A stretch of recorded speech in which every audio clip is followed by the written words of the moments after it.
cantik, muda, dan penuh bakat. Itulah sosok Frisly Herlin. Di tahun 2021 ini, karir Frisly semakin bersinar. Dalam waktu dekat, ia akan menjalani syuting film di luar kota. Namun pastinya tidak mudah untuk mencapai kesuksesan dan popularitas seperti sekarang ini. Dulu Frisly seringkali mengikuti berbagai casting. Suka duka pasti dirasakan. Tapi adakah pengalaman pahit yang dirasakan dari setiap casting yang diikutinya? Dan bagaimana Frisly menikmati masa muda dengan sibuk bekerja?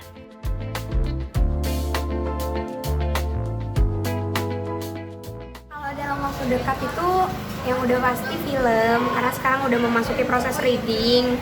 Terus juga minggu depan, 2 minggu ke depan insya Allah kalau nggak ada halangan tuh, aku udah di luar kota. Alhamdulillah sih nggak pernah, karena aku mungkin karena aku nggak pedean, jadi ketika aku ragu aku nggak berani buat ngambil. Jadi kalau misalnya aku ragu aku akan katakan enggak gitu, tapi kalau misalnya menurut aku bisa, aku sanggupin, ya artinya apapun itu perannya, kapanpun waktunya aku harus hadapin itu, harus jalanin. Sebenarnya kalau dibilang dari kapan mungkin nggak kali ya, mungkin karena aku dari kecil terbiasa untuk anaknya emang bawel, nggak pernah berubah dari kecil sampai sekarang, jadi apa diomongin. Jadi ya udah, makin bertambahnya umur, dari yang dulu tuh aku suka banget sama dance, terus aku juga suka main musik, akhirnya aku coba-coba untuk nyanyi, lama-lama malah jadi melebar lagi gitu kayak karena aku teater juga. Jadi mempelajari seni peran, aku suka buat baca-baca buku. Terus aku kalau misalnya dapet karakter apa, aku harus membayangkan dulu background dia tuh apa kira-kira, walaupun sebenarnya nggak dijelasin di skrip atau di naskahnya. Ya misalnya aku dapat peran sebagai Tia gitu, cuma ditulis umur, tapi aku harus memikirin backgroundnya, apa motivasi Tia, apa yang membuat Tia sampai menjadi karakter yang seperti ini. Kebetulan mungkin karena dari dulu, aku ini kan cuma 2 bersaudara, aku kakaknya, aku punya 1 adik.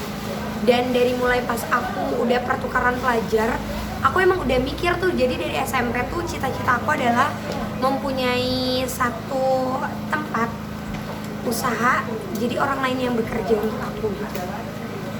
Kalau mikir sejauh ini sampai entertain sejauh ini sih jujur enggak, karena nggak pernah ada di otak cita-cita aku tuh entertain atau aku suka di depan layar.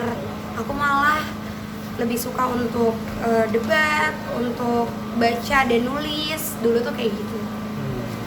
Tapi apapun yang lagi aku jalanin, apapun yang aku dapat dan bisa untuk dikerjakan selagi itu positif dan baik, ya pasti aku kerjain. Karena aku yakin kalau kesempatan itu selalu ada, tapi kesempatan yang sama itu gak mungkin datang dekat. Sebenarnya mungkin bukan bagian dari entertain, karena aku lebih suka nulis dan baca kan, jadi aku tuh sering nulis. Jadi kalau dulu tuh aku inget banget di sekolah, aku bikin cerpen, kayak aku nulis di kertas beberapa lembar, nanti aku klip gitu, nanti itu jadi cerpen dan dibaca sama teman-teman. Jadi nanti bergilir gitu, temanku minjem, teman yang ini minjem gitu. Itu dari SMP. Menjalani berbagai kesibukan, Frisly Herlin beruntung karena memiliki seseorang yang memberikan support luar biasa. Dukungan itu selain datang dari keluarga dan kekasih, juga datang dari seorang asisten yang sudah dianggapnya seperti kakak. Bersama Alifa, Frisly menjalani hari-hari yang super sibuk. Frisly pun bisa menjadikan Alifa sebagai tempat curhatnya.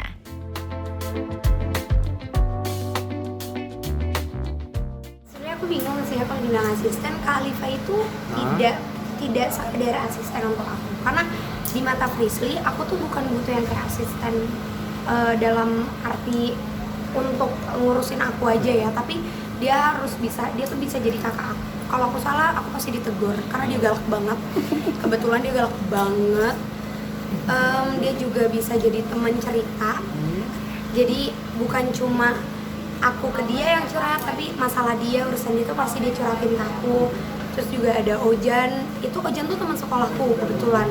Dari dulu kita tuh kayak Tom and Jerry, tapi dia tuh satu-satunya orang yang dipercaya sama keluargaku yang boleh buat nganterin aku pulang. Karena dulu tuh siapapun yang cowok gitu ya, maksudnya terutama cowok yang dekat sama aku atau yang nganterin aku, saling kenal sama mama papa tuh mama harus tahu. Nah dari semua teman-teman deket, mama dan papa tuh percaya banget Ojan untuk boleh nganterin aku ke rumah gitu. Khalifa ini Khalifa kok kabur? orang terdekat aku dan sahabat aku, udah kayak keluarga juga. Kalau dibilang kenal dari mana, selalu kenal dari 2000 berapa ya? Kita nggak pernah marahan selama ini, kita nggak pernah berantem, marahan. Sebel-sebelnya aku sama dia itu paling karena dia kadang tuh galak banget. Terus dia tuh kayak kalau udah malam, ya wajar ya namanya udah malam, jadi aku kan memang banyak kerjanya di malam hari, lewat jam 12 malam satu ke atas gitu, mungkin udah capek. Jadi kalau misalnya ada apa-apa dia lebih ke yang gitu.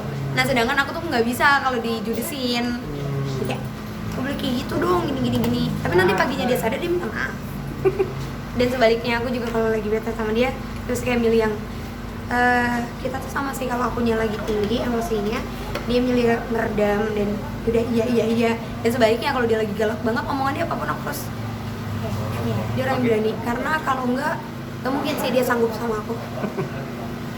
Kan kalau aku bertemu dengan mereka yang tak terlihat ya, jadi si Khalifa mah seneng banget, maksudnya menerima dan terbiasa. Aduh PRDA kalau dia ngeliat, karena kita berdua takut dua-duanya nggak ada yang nemenin Frisly ke kamar mandi. Aduh PR. Khalifa itu badannya gampang banget dirasukin, makanya aku kalau misalnya pergi ke tempat itu aku pasti Kak diem sini, tangan kamu aku kunci dulu biar dia nggak ngerasain. Jadi orang lain ngerasain dia paling kayak merinding, udah gitu doang, itu berhenti di situ.